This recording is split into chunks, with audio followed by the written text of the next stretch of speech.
A letter from City Councillor Susan Stevenson to her colleagues was heavily redacted on this week's council agenda. With more on the letter's subject matter and why the public might be restricted from viewing its contents, here's Daryl Newcombe.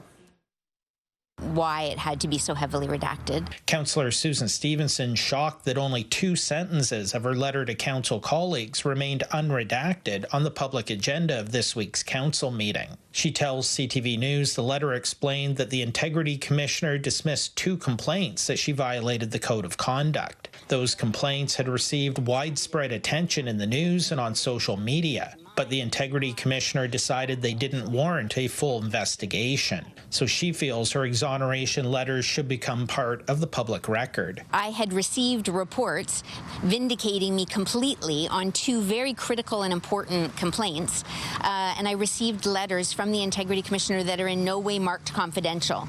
So I believed that it was okay for me to choose to share those on the public agenda. It's not unusual to see small redactions on a public agenda at City Hall.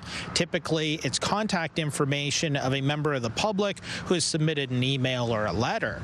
However, such an extensive redaction of a city councillor's letter is definitely unusual. City Hall's one-sentence response to CTV News is simply, quote, "The documents that were sought to be added to the council agenda were not in the corporation's possession and not part of the public record." Political scientist Dr. Andrew Sancton tells CTV News. If they're going to post the results of investigations that have been conducted, I don't see why they couldn't also post a notification saying that there were these kinds of complaints, but they were dismissed without an investigation. Sancton adds that posting the document on the city website might not actually achieve what the councillor is seeking. I would think people actually might be more likely to look at CTV News website than City of London website for stuff like this. Stevenson acknowledges trying to work with city staff on the language of her letter and consented to having them redact what they felt was necessary, but didn't expect just 2 sentences to remain. If you receive a letter saying that there's no finding against you,